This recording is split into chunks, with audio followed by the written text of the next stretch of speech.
ಎಲ್ಲರಿಗೂ ನಮಸ್ಕಾರ. ಮುಂಗಾರು ಚುರುಕುಗೊಂಡಿರುವ ಹಿನ್ನೆಲೆಯಲ್ಲಿ ರಾಜ್ಯದ ಹಲವು ಜಿಲ್ಲೆಗಳಲ್ಲಿ ಮುಂದಿನ ಕೆಲವು ದಿನ ಮಳೆಯ ಪ್ರಮಾಣ ಹೆಚ್ಚಾಗುವ ನಿರೀಕ್ಷೆ ಇದೆ. ಕರಾವಳಿ ಭಾಗದಲ್ಲಿ ಮಳೆಯ ತೀವ್ರತೆ ಹೆಚ್ಚಾಗುವ ಸಾಧ್ಯತೆಯನ್ನು ಗಮನಿಸಿ ಹವಾಮಾನ ಇಲಾಖೆ ಮುನ್ನೆಚ್ಚರಿಕಾ ಸಂದೇಶವನ್ನ ಹೊರಡಿಸಿದೆ. ಹೌದು, ಮಳೆಯ ಕೊರತೆಯಿಂದಾಗಿ ರೈತರು ಬಿತ್ತನೆ ಮಾಡಿ ಬೀಜ ಮೊಳಕೆ ಹೊಡೆದಿಲ್ಲ ಎಂದು ಚಿಂತಿತರಾದಂತಹ ಸಂದರ್ಭದಲ್ಲಿ ಹವಾಮಾನ ಇಲಾಖೆ ಮುಂಗಾರು ಚುರುಕುಗೊಂಡಿರುವ ಬಗ್ಗೆ ಮಾಹಿತಿಯನ್ನ ನೀಡಿದೆ. ಇದು ರೈತರಲ್ಲಿ ಹರ್ಷವನ್ನುಂಟು ಮಾಡಿದ್ದು ನಿಜ ಅಂತಲೇ ಹೇಳಬಹುದು. ಇನ್ನೆರಡು ದಿನ ಕರ್ನಾಟಕದಲ್ಲಿ ಭಾರೀ ಮಳೆಯಾಗುವ ಸಾಧ್ಯತೆ ಇದೆ. ಕರ್ನಾಟಕದ ಈ ಜಿಲ್ಲೆಗಳಿಗೆ ಜನರಿಗೆ ಹವಾಮಾನ ಇಲಾಖೆ ಎಚ್ಚರಿಕೆಯನ್ನ ನೀಡಿದೆ. ಹಾಗಾಗಿ ರೈತರಿಗೆ ಇದೊಂದು ಸಿಹಿ ಸುದ್ದಿ ಅಂತಲೇ ಹೇಳಬಹುದು. ಯಾವ ಭಾಗದಲ್ಲಿ ಮಳೆಯಾಗಲಿದೆ ಮತ್ತು ಎಷ್ಟು ಪ್ರಮಾಣದಲ್ಲಿ ಮಳೆಯಾಗಲಿದೆ ಎನ್ನುವುದರ ಬಗ್ಗೆ ಹವಾಮಾನ ಇಲಾಖೆ ನೀಡಿರುವ ಮಾಹಿತಿಯನ್ನು ತಿಳಿಯಲು ಈಗಲೇ ಈ ವಿಡಿಯೋಗೆ ಲೈಕ್ ಮಾಡಿ, ಸ್ಕಿಪ್ ಮಾಡದೆ ವಿಡಿಯೋನ ಕೊನೆವರೆಗೂ ನೋಡಿ ಮಾಹಿತಿಯನ್ನ ತಿಳಿದುಕೊಳ್ಳಿ. ಅದಕ್ಕೂ ಮುಂಚೆ ನೀವು ಇನ್ನೂ ನಮ್ಮ ಚಾನೆಲ್ಗೆ ಸಬ್ಸ್ಕ್ರೈಬರ್ ಆಗಿರದಿದ್ದರೆ ಈಗಲೇ ಕೆಂಪು ಅಕ್ಷರದಲ್ಲಿರುವ ಸಬ್ಸ್ಕ್ರೈಬ್ ಮೇಲೆ ಕ್ಲಿಕ್ ಮಾಡಿ, ಪಕ್ಕದಲ್ಲಿ ಬರುವ ಬೆಲ್ ಬಟನ್ ಅನ್ನು ಒತ್ತಿ ಆಲ್ ಅಂತ ಸೆಲೆಕ್ಟ್ ಮಾಡಿಕೊಳ್ಳಿ. ಹೌದು ಸ್ನೇಹಿತರೆ, ಕರಾವಳಿ ಭಾಗದಲ್ಲಿ ಭಾರೀ ಮಳೆಯ ಮುನ್ಸೂಚನೆ ಹಿನ್ನೆಲೆಯಲ್ಲಿ ಉಡುಪಿ ಹಾಗೂ ದಕ್ಷಿಣ ಕನ್ನಡ ಜಿಲ್ಲೆಗಳಿಗೆ ಯೆಲ್ಲೋ ಅಲರ್ಟ್ ಘೋಷಿಸಲಾಗಿದೆ.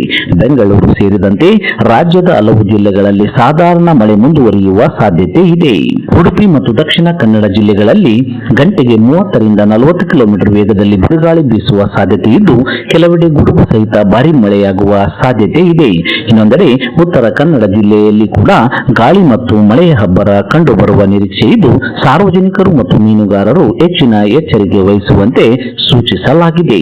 ಉತ್ತರ ಒಳನಾಡಿನ ಬಾಗಲಕೋಟೆ, ಬೆಳಗಾವಿ, ಬೀದರ್, ಧಾರವಾಡ, ಗದಗ್, ಹಾವೇರಿ, ಕಲಬುರಗಿ, ಕೊಪ್ಪಳ, ರಾಯಚೂರು, ವಿಜಯಪುರ ಹಾಗೂ ಯಾದಗಿರಿ ಜಿಲ್ಲೆಗಳ ಹಲವೆಡೆ ಗುಡುಗು ಸಹಿತ ಹಗುರದಿಂದ ಸಾಧಾರಣ ಮಳೆಯಾಗುವ ಸಾಧ್ಯತೆ ಇದೆ ಎಂದು ಹವಾಮಾನ ಇಲಾಖೆ ತಿಳಿಸಿದೆ. ಮಲೆನಾಡು ಹಾಗೂ ದಕ್ಷಿಣ ಒಳನಾಡಿನ ಶಿವಮೊಗ್ಗ, ಚಿಕ್ಕಮಗಳೂರು, ಹಾಸನ, ಕೊಡಗು, ಮೈಸೂರು, ಮಂಡ್ಯ ಮತ್ತು ಚಾಮರಾಜನಗರ ಜಿಲ್ಲೆಗಳಲ್ಲಿಯೂ ಸಾಧಾರಣ ಮಳೆಯ ಮುನ್ಸೂಚನೆ ನೀಡಲಾಗಿದೆ.